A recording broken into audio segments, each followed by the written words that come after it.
Okay, this is for Remus GT. Worrying about your shooting technique is short-sighted. You want to get more repetitions with different size balls, juggling. Right? That's probably one of the most effective ways to perfect your shooting technique, and you want to focus on juggling with no spin. That's going to help you develop a powerful shot. The close second is making a kick trainer or investing in one. My favorite is the SKLZ solo kick trainer, or you could just make one yourself, but for $24, that's hard to beat. And the reason why it's so effective is because you can effortlessly get thousands of touches anywhere you are. You could cram months of shooting training. You just bring it everywhere. So combining both of these tools, juggling different size balls, and the kick trainer is really going to help you elevate your shooting training. And something that probably no one would suggest is that if you spend a few minutes, check out How to Breathe by Dr. Vranich. It's her TED Talk is going to help you breathe more effectively, and the reason why this might elevate your shooting abilities is because it's going to allow you to be calm in high pressure situations on and off the field. Right, so you're going to develop this calmness while juggling, and also using the kick trainer will translate into ideally more of your shots will hit the frame, in theory.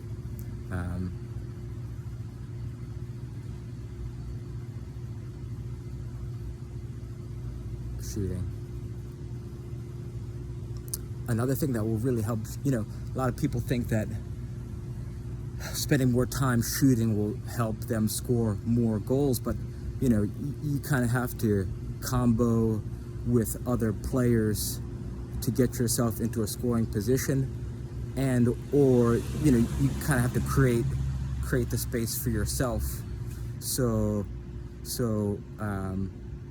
actually developing your a dribbling habit is something that counterintuitively will elevate your shooting abilities, because if you can effectively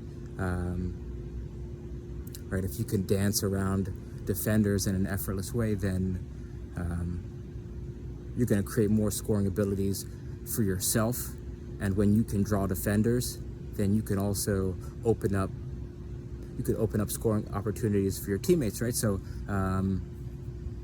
if you really want to elevate your shooting, there's a couple options. Probably one of the most effortless ways to improve your dribbling is investing in a size 1 ball, or maybe a futsal ball, right?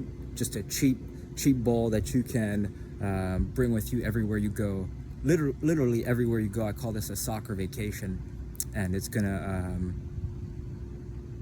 allow you to kind of train perpetually, right? It's kind of like a mindset that it's like before school, before work, before practices. It just gives you the opportunity to spend more time getting touches in a fun way. And it's also a signal, right? You bring it on vacation, you bring it anywhere, and people who love playing are going to want to get touches with you. So I think that's a great way to meet people who love playing. So so that's one way. Bring a ball with you everywhere you go. Size one is important, because if you can develop an awareness with a size 1, in theory you'll have a competitive advantage when you're dribbling on a field with a size 5, because you could argue that a size 1 ball, it's harder to manipulate. So when you get to a size 5, it's going to be easier, in theory. So that's one route. In addition to that, you could developing effortless way dribbling.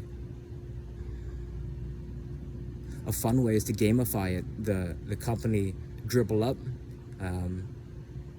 it uses your iPhone or a phone to it basically becomes your skills trainer. And the fact that it gamifies ball skills mastery, I think is a very smart way to help players develop their skills. There's someone on Instagram called Fanta Sista Mickey, FANTA SISTA MICKEY, who it's like a young kid, but man, his foot skills and his dribbling sequences, if you just emulate and copy some of his sequences, that'll also help you elevate your dribbling abilities. So it's like you spend a few minutes juggling, a few minutes with the kick trainer, a few minutes dribbling, and you kind of, you want to work it every day. It's like a little habit, and it's right. There are some players who for whatever reason, they get the soccer bug, and they're like, okay, I'm gonna spend 4 hours juggling. I'm gonna spend 2 hours, kind of beat themselves to death with the goal of like, I want to be this epic player, when really, if you just focus on the fundamentals in a fun way, play some music, or just make it zenful, make it fun, really focus on your breathing and taking it easy, then you can elevate your game in a fun way. So hopefully some of these ideas help, and reach out with any questions. All right, thank you.